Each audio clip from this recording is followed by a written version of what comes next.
బాగున్నారా అంటున్నా. ఏం బాధపడద్దు, భవిష్యత్తు మనదే. నిన్న రేవంత్ రెడ్డి మాట్లాడుతున్నాడు,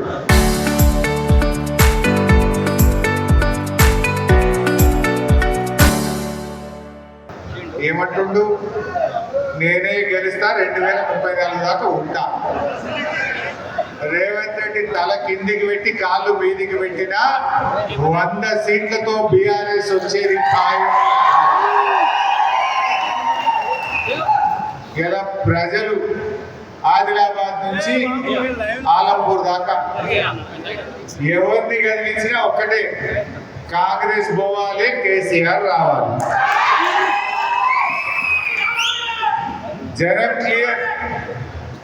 2.5 ఏళ్ళ రేవంత్ పాలన చూసిన తర్వాత ప్రజలకు క్లారిటీ వచ్చింది. బీఆర్ఎస్ఏ బాగుండే అంటున్నారు. ఎందుకు ఈ మాట వస్తున్నది? ఇచ్చిన ఒక్క హామీ అమలు కాలేదు. పైగా కేసీఆర్ గారు కొనసాగించిన ఫీజు రియంబర్స్మెంట్ పథకం ఆగిపోయింది. 30 లక్షల మంది ఎస్సీ, ఎస్టీ, బీసీ పిల్లల భవిష్యత్తును ఆగం చేసిండు రేవంత్ రెడ్డి.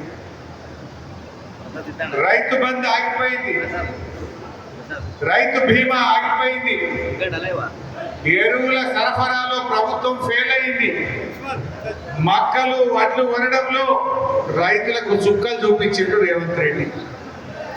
అందువల్ల నాకు తెలిసి రైతు అనేవాడు ఇక రేవంత్ రెడ్డికి ఓటు వేయడు కాక వేయడు.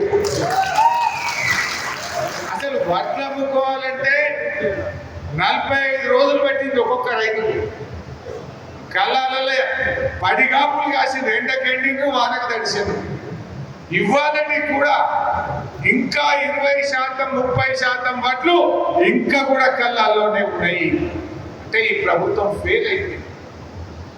కానీ ఎందుకు రైతు అనే వాళ్ళు ఎందుకు రేవంత్ రెడ్డి ఓటు వేయాలి అని నేను అడుగుతా ఉన్నా. మొట్టమొదటిది రైతు బంధు. ఎన్నికల్లో ఓట్ల కోసం కేసీఆర్ మాట ఇయ్యలేదు.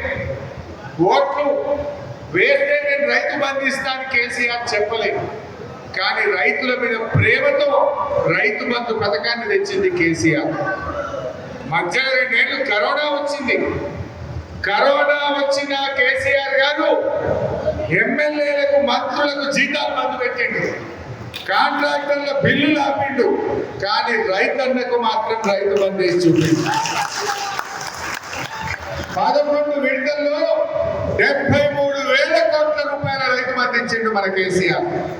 మరి రేవంత్ రెడ్డికి ఏమైంది? ఒకసారి ఏమో మొత్తానికి ఎగబెట్టిండు, ఒకసారి 3 ఎకరాలకు ఇచ్చిండు, ఈ తాప 2 ఎకరాలకి ఇచ్చిండు. అవునా కాదా? ఆ 2 ఎకరాలకు మొన్న కేసీఆర్ జగిత్యాల బయలుదేరితే 1 ఎకరం పడ్డది. ఒక్కసారి సిద్దిపేటకు వస్తే బిడ్డను రైతు బంధు లేకుండా ఎట్లా కాలు పెట్టావు అని నేనంటే 1 ఎకరం ఇచ్చిండు. మొత్తానికి 2 ఎకరాలకు వచ్చింది. ఏం చెప్పిండు అన్నాడు సిద్దిపేట? 45 రోజుల్లో మొత్తం పైసలు ఇస్తాడు. 70 రోజులైంది పడ్డ రైతు బంధు. ఇప్పుడు ఈ యాసంగి పంటకు రైతు బంధుకి ఎగనామం పెట్టిండు. రుణమాఫీ నేను ఎంబడబడ్డా, ఏమైనా మొదటి సంతకం పెట్టాను, ఇంకెప్పుడు ఇస్తావు రుణమాఫీ అని రోజు ఎంబడబడ్డాను.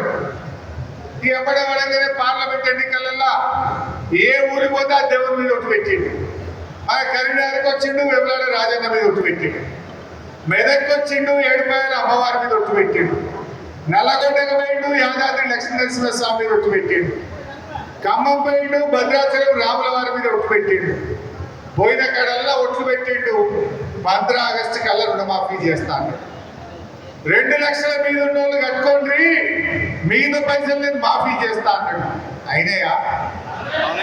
2 లక్షల లోపు ఉన్న వాళ్ళు ఇవ్వాలి, 2 లక్షల మీద ఉన్న వాళ్ళు ఇవ్వాలి. రుణమాఫీ ఏమైందయ్యా అంటే అసెంబ్లీలో గవర్నర్ చేత 35,000 కోట్ల రుణమాఫీ చేస్తామని అసెంబ్లీలో చెప్పింది. బడ్జెట్ స్పీచ్లో చెప్పిండ్రు. ఇచ్చింది ఎంత అంటే 20,000. అంటే దాదాపు సగం మందికి రుణమాఫీ అయింది, సగం మందికి రుణమాఫీ కొట్టింది.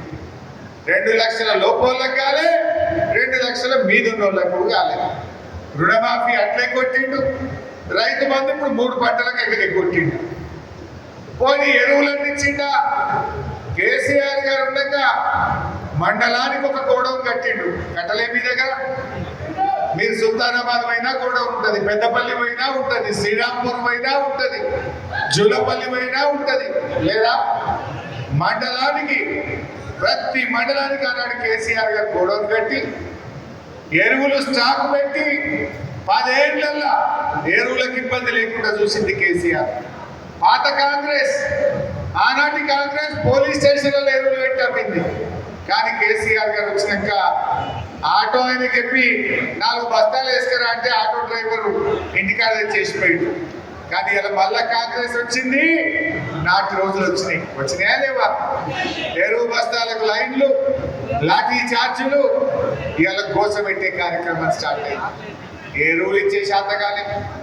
రైతు బీమా కార్యకర్తలు మంచిగా వినాలి. రైతు బీమాకు రామ్ అయింది.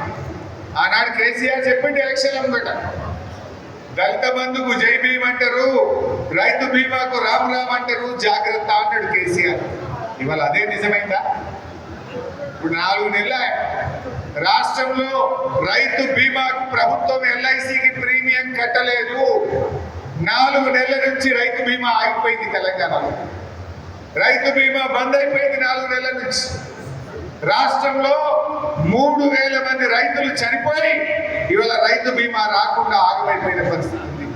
నాడు కేసీఆర్ ఉంటే రైతు చనిపోయినాక ఇంట్లో నుంచి కాలు బయట పెట్టక ముందే వారం రోజుల్లో 5 లక్షల రూపాయలు వాళ్ళ కుటుంబం యొక్క అకౌంట్లో జమ చేశారు.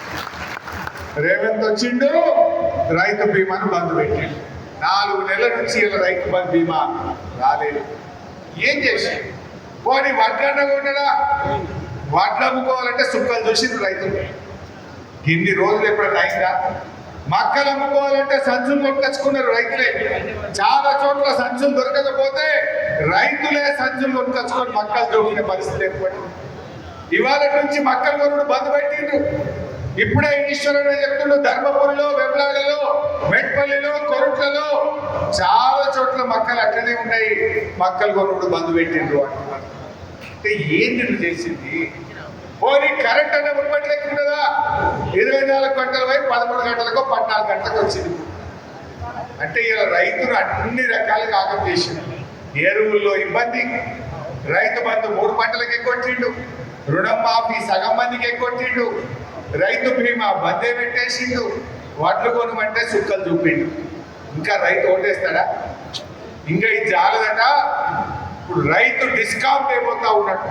రైతు డిస్కౌంట్ బాగా వినాలి రైతులు. ఏంటిది రైతు డిస్కౌంట్? ఇప్పుడు ఇప్పటిదాకా మనకి ఎన్పిడిసిఎల్, పెద్దపల్లి దేని కింద ఉంటుంది? ఎన్పిడిసిఎల్ కింద మనం ఉంటాం. మనం బాయికాడ ఇల్లు కట్టుకుంటే ఇంటికి కనెక్షన్ కావాలన్నా ఎంపీడీసీఎల్ ఇచ్చాడు, బాయికి కావాలన్నా ఎంపీడీసీఎల్ ఇచ్చాడు. ఇప్పుడు రేవంత్ రెడ్డి ఏమంటుండు? ఫ్రీ కరెంట్ వాళ్ళు రైతులు కావచ్చు, మన లిఫ్ట్ ఇరిగేషన్ స్కీములు కావచ్చు, గవర్నమెంట్ ఆఫీసులు, దవాఖాన్లు, ఇవన్నీ దానికి ఒక రైతు డిస్కౌంట్ పెడుతున్నాడు. అంటే ఈ రైతు డిస్కౌంట్ రేపు పైసలు కట్టేవాళ్ళు ఉండరు.